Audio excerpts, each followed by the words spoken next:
안녕하세요, 마틴쌤입니다. 오늘은 문법 공부 시간인데요. 중국어에서 정말로 중요한 조사에 대해서 한번 알아볼 거예요.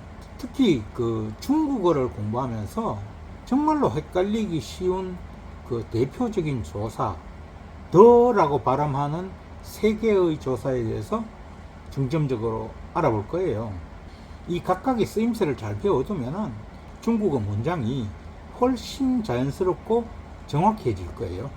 먼저 중국어의 조사라고 하는 거는요, 문장에서 단어하고 단어를 연결하거나 문장을 좀 더 구체적이고 명확하게 만들어주는 어떤 그런 연결고리 역할을 하는데요.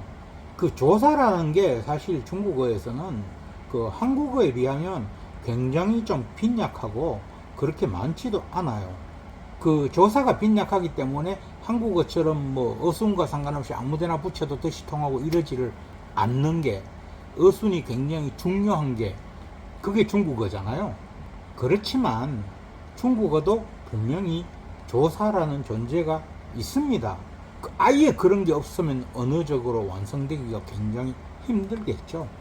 또 조사라는 게 오늘 배울 이 세 가지 말고도 좀 더 있어요. 있는데 그거를 한 개의 영상으로 이제 다 다루자면 꽤 긴 시간이 필요하기 때문에, 또 오늘 공부할 이 세 가지 조사처럼 헷갈리기 쉬운 그런 것도 아니기 때문에 나중에 따로 제가 시간을 내서 각 조사들 요거 말고 러라는 것도 있고 저라는 것도 있고 몇 가지 있어요. 그런 것들을 따로 조사만 따로 분리해서 한번 영상을 보충 영상으로 만들 생각입니다. 그거는 그때 보시면 되고요. 오늘은 우선 정식 문법 시간에 하는 이 딱 중요한 세 가지 조사, 요거를 확실하게 이해하고 가자, 그것만 생각하시면 되겠습니다. 그러면 본격적으로 이제 가볼까요? 먼저 우리가 한자로 적이라고 읽는 그러니까 우리가 한자 옥편에서 보면 관역적이라고 되어 있는 글자예요. 이 글자를 먼저 한번 알아봅시다. 한자로는 관역적이라고 하는 한자인데요, 우리나라에서도 굉장히 많이 쓰이는 한자예요. 우리나라는 실제로 이제 문자 속에서 한자를 안 쓰니까 글자로 만나기는 힘들지만, 우리가 알게 모르게 문장 속에서 굉장히 자주 나타나는 글자예요. 숨어 있지만 목적이라고 할 때도 이 글자예요. 그리고 논리적이다, 적이다 라고 하는 거, 이거 다 이 글자예요. 관역적자. 그리고 개인적이다, 이타적이다, 이런 거 다 이 글자예요. 이거를 중국어로는 더라고 발음한다 이거죠. 그리고 요 글자는 소유나 수식하는데 쓰여요. 자, 이 적이라는 글자에 해당하는 이 글자는요, 주로 명사의 앞에서 수식어 역할을 하거나 어떤 소유의 관계를 표시하게 돼요. 먼저 소유의 의미로 사용되는 경우를 한번 살펴볼까요? 이 문장 구조를 보면요, 주어 플러스 더 플러스 명사, 이런 구조로 이루어져 있어요. 쉽게 말해서 뒤의 명사가 앞의 주어의 소유다 라고 하는 걸 나타내는 거예요. 간단하게 말해서 누군가의 무엇이다, 이런 문장에서 쓰이는 글자죠. 한국어의 무엇의 라고 하는 거, 영어에서 of 라고 하는 거, 일본어에서 no 라고 하는 거, 요 같은 거예요. 예문을 한번 보면 이해가 쉽겠죠? 这是我的书, 이것은 이다, 나의 책, 이런 문장이 되는 거죠. 그러니까 我的书, 나의 책, 이렇게 되는 거예요. 또 볼까요? 他是我们的老师, 그는 이다, 我们的, 우리의 老师, 선생님. 즉 그는 우리의 선생님이다 라고 하는 그런 문장이죠. 我们的老师我们的 우리의 老师 선생님 이렇게 되는 거예요. 하나만 더 볼까요? 你买了谁的苹果? 너는 샀니? 누구의 사과를? 이런 의미예요. 你 너 买了 샀니? 谁 누구 谁的 누구의 苹果 사과. 그러니까 谁的苹果 누구의 사과 요런 의미죠. 你买了谁的苹果 너는 누구의 사과를 샀니? 라는 문장인데 여기서 하나 헷갈리는 게 있죠. 이 문장이 왜 샀니? 라고 의문문이 되느냐 하는 거죠.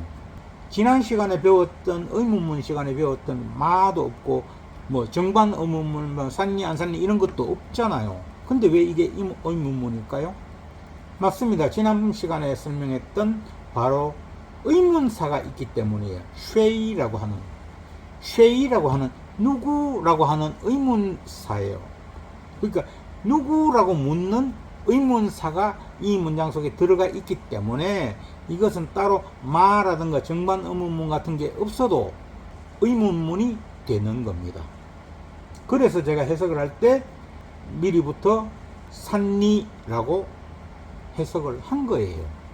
이해하셨죠? 자, 다음으로 더가 수식의 의미로 사용되는 경우를 한번 알아봅시다.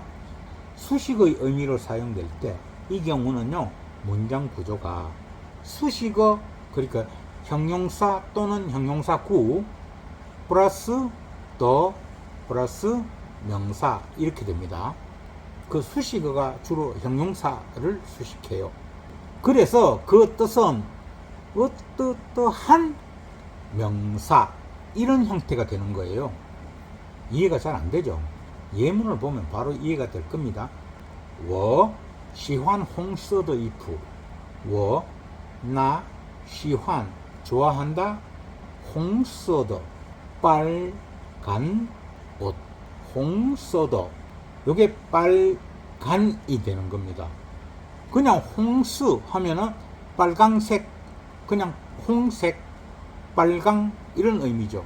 여기서 뒤에 더가 붙어서 홍서더 하니까 그런데 이거를 이제 그렇게 해서 뭐 빨간색의 이복 이렇게 이해해도 상관은 없습니다. 그렇게 해도 그 문장이 예를 들어서 나는 좋아한다 빨간색의 의복 이렇게 뭐 읽어도 크게 문제는 없죠 당연히. 그러나 요 경우 형용사 뒤에 붙는 경우는 한국어로 해석할 때 좀 일관성을 가지기 위해서 한 요렇게 해석하면 좋다라는 거죠. 그러니까 홍색의 또는 빨간색의 이렇게 해석하기보다는 빨간 그러니까 빨강한 그러니까 빨간 요렇게 해석하는 게 더 명확해지는 거죠. 자, 예문을 하나 더 보면서 확실하게 해봅시다. 이 부분을. 他买了漂亮的房子他买了 그는 买了 샀다 뭐 漂亮的 예쁜 房子 집 이렇게 되는 거예요. 그러니까 他买了漂亮的房子 그는 샀다 漂亮的 예쁜 이렇게 되는 겁니다. 그냥 漂亮이면 예쁘다 라는 형용사죠. 그것을 漂亮的 예쁜으로 바꿔주는 게 이 더의 역할이에요.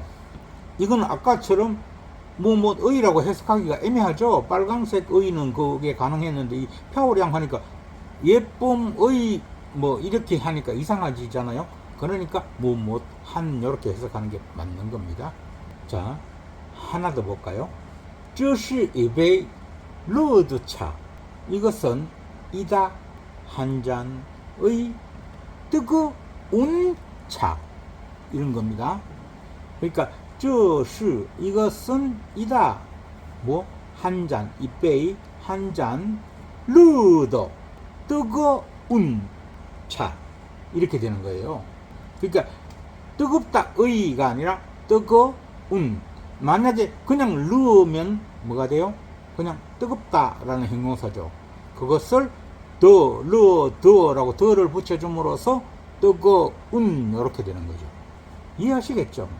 자, 만약에 지금 했던 예문들이 이 더가 없다면 이 문장들이 빨갛다 옷, 예쁘다 집, 뜨겁다 차 이렇게 되는 거죠. 거기에서 더가 들어가는 바람에 빨간 옷, 예쁜 집, 뜨거운 차 요렇게 만들어주는 게 바로 이 더라는 조사의 역할입니다. 이해되시죠? 자, 그러면 다음으로 똑같은 더라고 발음하는 글자인데요. 한자로 얻을 득자를 쓰는 더를 한번 알아봅시다. 이 글자는요, 한자로 얻을 득이라는 글자예요. 획득한다 할 때도 이거 쓰고, 뭐 취득한다. 우리 한국에서는 주로 뭐 얻다, 성취하다 이런 뜻으로 많이 쓰이는 글자예요. 취득하다, 뭐 이득이다, 뭐 이럴 때 쓰이죠. 중국어에서 이 너는 그 동사의 행동이나 어떤 상태의 결과, 정도, 뭐 이런 평가 이런 거를 표현할 때 사용돼요. 자, 일단 이 더가 사용되는 문장의 구조를 먼저 보면요. 동사 플러스 더 플러스 상태 또는 형용사 요런 것이거든요. 이거를 제가 문법 책들을 봐도 그런 거를 뚝딱 떨어지게 해석하는 걸 본 기억이 별로 없고, 그래서 챗GPT한테 너 이거 한번 한국어로 어떤 조사로 하면 되는지 한번 해봐 했더니 뭐 하게라고 해석을 해요. 챗GPT가 뭐 하게라고 해석하라고 하더라고요. 그렇게 되는지 예문을 한번 볼까요? 다 파워더 헝콰이 이 문장을 그는 뛴다 뭐 하게 매우 빨리 이 챗GPT가 가르쳐준 방식이에요. 그렇게 읽으면 어떻게 되죠? 그는 뛴다 매우 빠르게 이렇게 되는 거예요. 결국 의미는 그는 매우 빠르게 뛴다 라는 문장이죠. 말 되죠? 문장 맞습니다. 이렇게 해석하면 돼요. 의미 전달도 정확하게 되고요.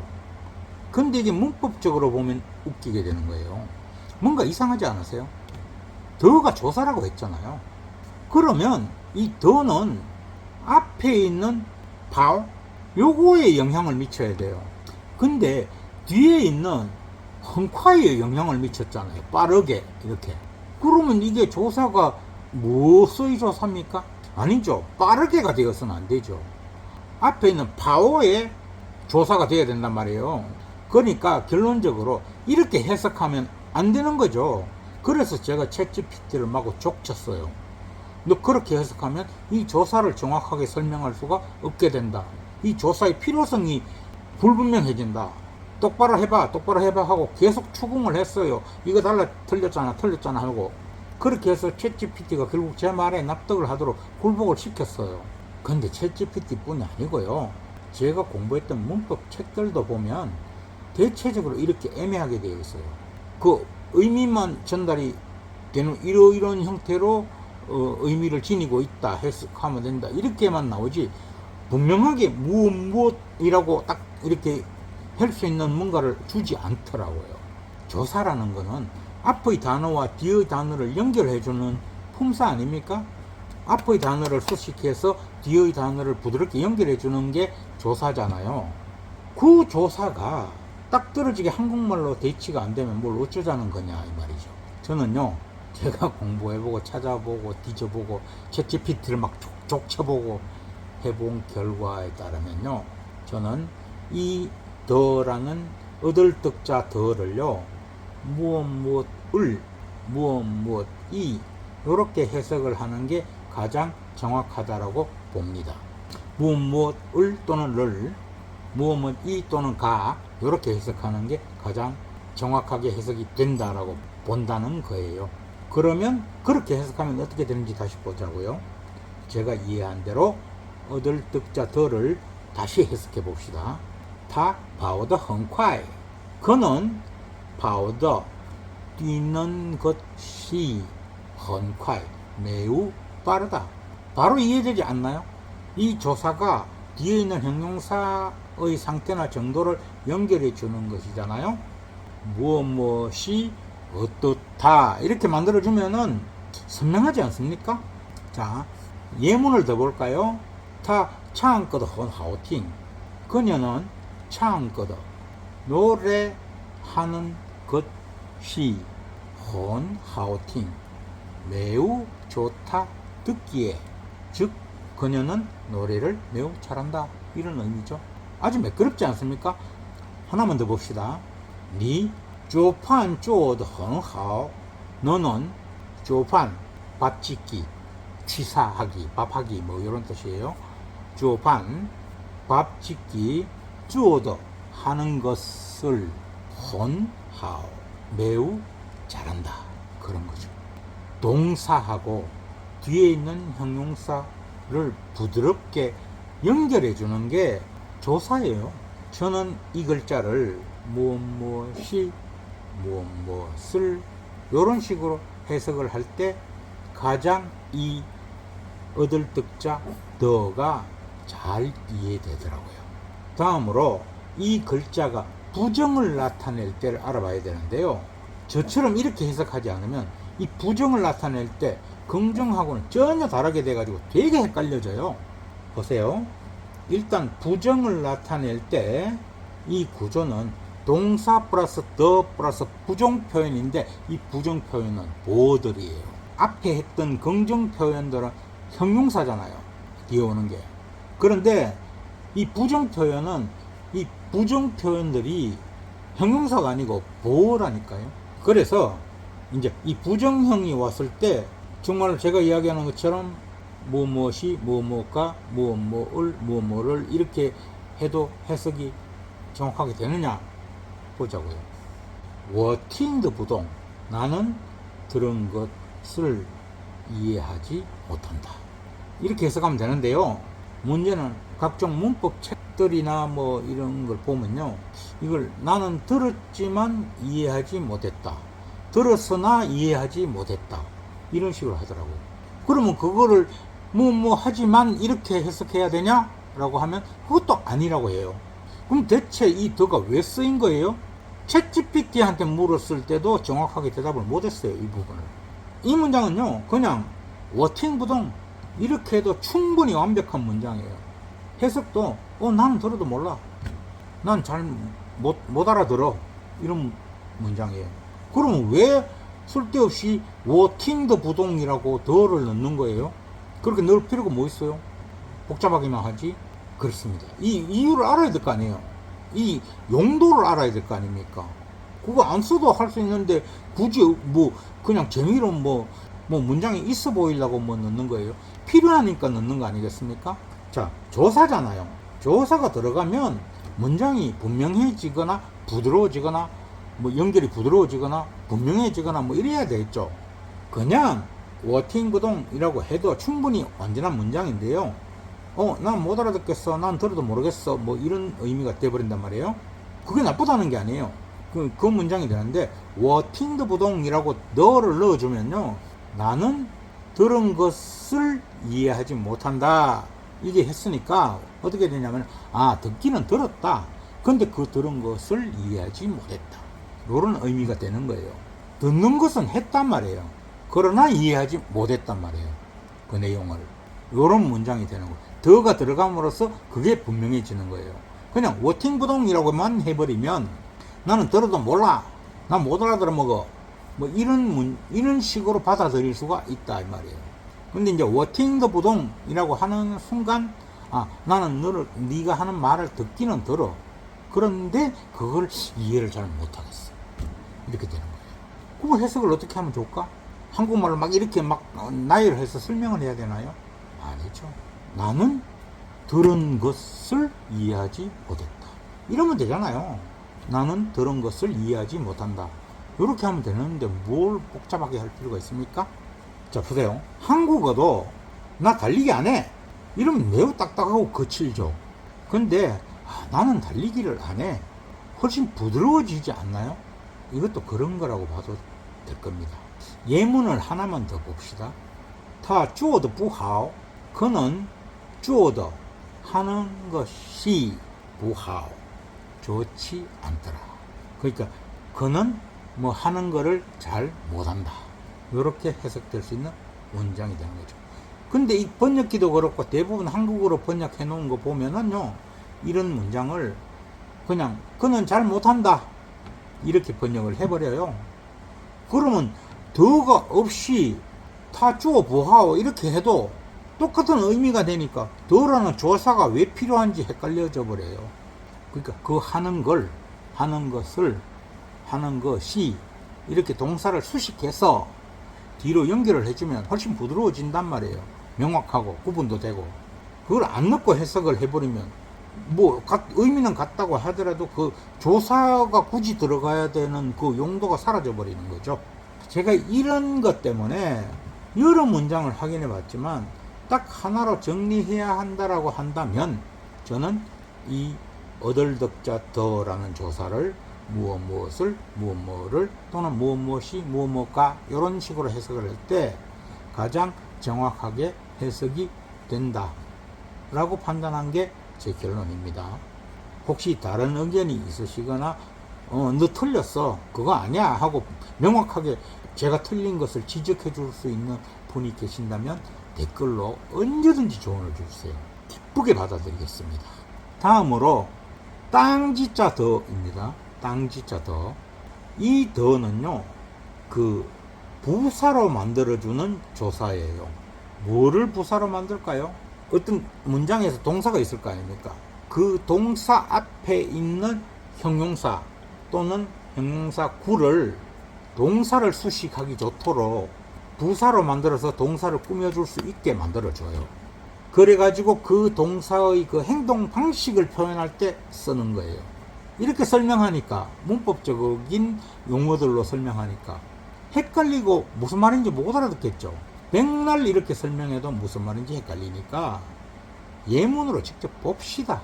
그게 확실하겠죠. 먼저 이 땅지자 더가 들어가는 문장의 구조를 보면요, 형용사 또는 형용사 구 플러스 땅지자 더 플러스 동사 이런 구조로 되어 있습니다.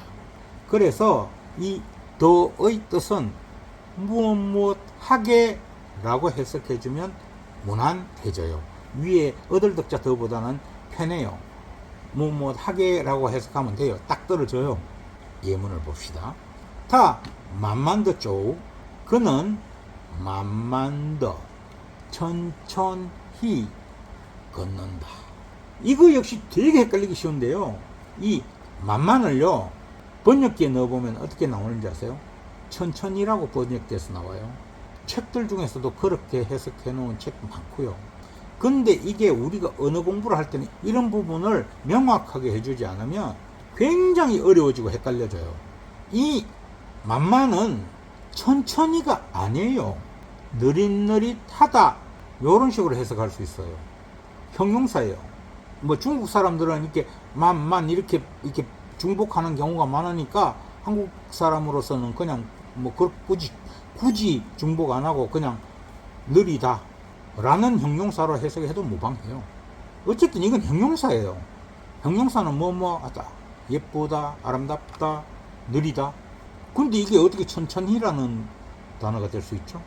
이게 천천히가 되려면 땅지자 더라는 조사를 만나야 천천히가 될 수 있는 거예요.